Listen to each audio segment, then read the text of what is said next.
नमस्ते बच्चों, एक बार फिर से आप सभी का इस वीडियो में स्वागत करती हूँ। आज हम हिंदी व्याकरण के अंतर्गत वाक्य के बारे में अध्ययन करेंगे कि वाक्य क्या है, वाक्य कैसे बनता है और वाक्य के अंग। अध्ययन करने से पहले मैं आप सभी को बता दूं कि जो भाषा है उसकी महत्वपूर्ण 3 इकाई होती है। सबसे छोटी इकाई जो होता है वो है अक्षर, जिसका कोई अर्थ नहीं होता है। दूसरा होता है शब्द, जिसके बारे में हम पिछले वीडियो में अध्ययन कर चुके हैं। शब्द का अर्थ होता है और उसके द्वारा हम अपने भाव को प्रकट नहीं कर सकते हैं। तीसरा है जो सबसे महत्वपूर्ण इकाई है, वह है वाक्य। वाक्य बोलकर ही हम अपनी बातों को आप तक पहुंचा सकते हैं, वाक्य सुनकर ही हम आपकी बातों को समझ सकते हैं। तो आइए देखते हैं वाक्य कैसे बनता है। जिस तरह से हम अक्षरों के मेल से शब्द बनता है, तो देखते हैं शब्दों के समूह से क्या बनता है। आइए देखिए वाक्य। अहमद पाठशाला गया, ये 3 शब्दों का समूह है।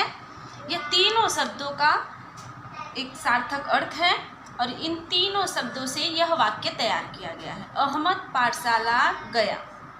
अब देखिए, यह अहमद पाठशाला गया, अगर इन वाक्य का अगर हम शब्दों का क्रम बदल दे रही हूँ तो किस तरह का वाक्य बनता है। देखिए, पहला वाक्य बना गया है गया अहमद पाठशाला, पाठशाला अहमद गया।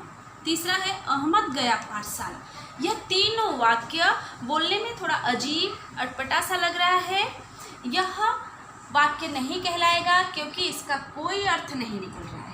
और ये पहला वाक्य जो ये है अहमद पाठशाला गया, इसका एक पूर्ण अर्थ प्रकट हो रहा है, इसलिए यह वाक्य कहलाएगा। आइए देखते हैं वाक्य की परिभाषा क्या होती है। 2 या दो से अधिक शब्दों के उस मेल को वाक्य कहते हैं जिसका कुछ अर्थ निकलता है।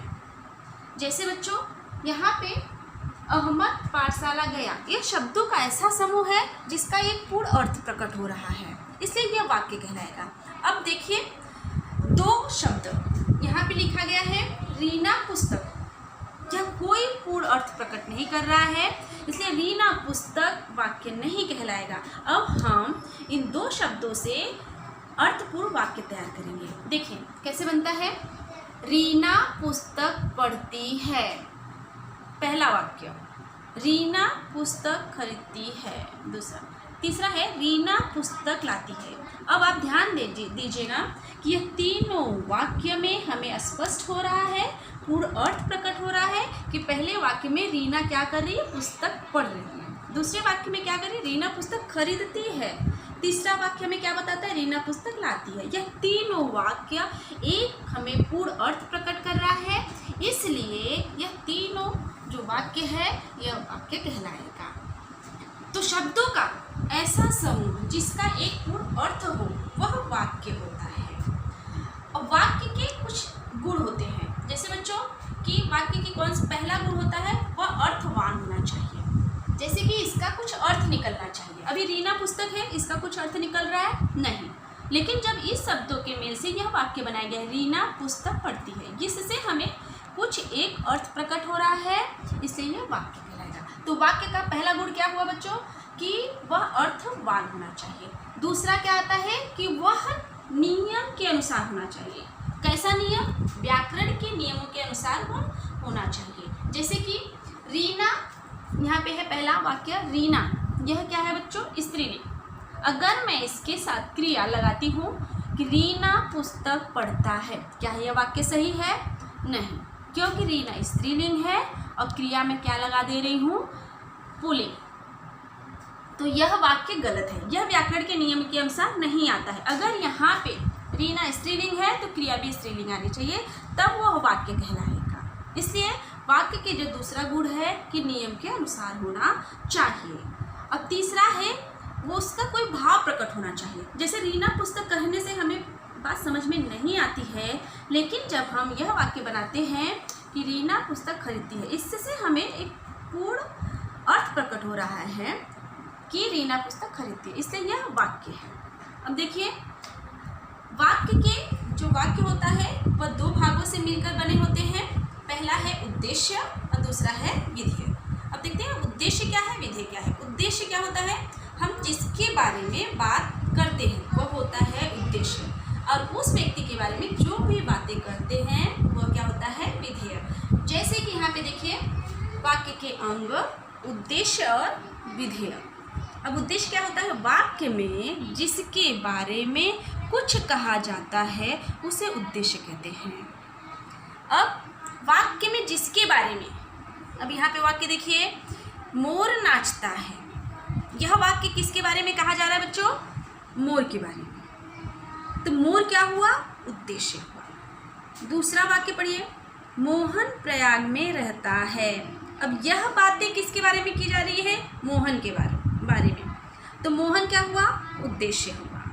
अब देखिए, अब विधेय क्या होता है, मैं पहले ही बता चुकी हूँ कि वाक्य में उद्देश्य के विषय में जो कुछ कहा जाता है, मतलब उद्देश्य के विषय में जो कुछ भी कहा जाता है वह विधेय कहलाता है। जैसे यहाँ पे देखिए पहला उदाहरण, रमा गाना गाती है। अब उसमें उद्देश्य क्या है बच्चों, रमा, क्योंकि रमा के बारे में बातें की जा रही है, यह उद्देश्य है रमा। अब रमा के बारे में क्या बातें की जा रही है कि रमा गाना गाती है, तो यह बातें की जा रही है रमा के बारे में, तो यह क्या हुआ, विधेय। दूसरा वाक्य है, कुत्ता भौंक रहा है। जैसे कि हम जानते हैं ये क्या है, उद्देश्य। अब इस उद्देश्य के बारे में क्या बातें की जा रही है कि भौंक रहा है, तो यह क्या कहलाएगा, विधेय कहलाएगा। तो वाक्य कैसे बनता है बच्चों, दो अंग होते हैं वाक्य के, उद्देश्य और विधेय को मिलाने पर वाक्य बनते हैं। अब यहाँ पे कुछ ऐसे उदाहरण दिए गए हैं, उद्देश्य और विधेय, इसको आप ध्यान से पढ़िए।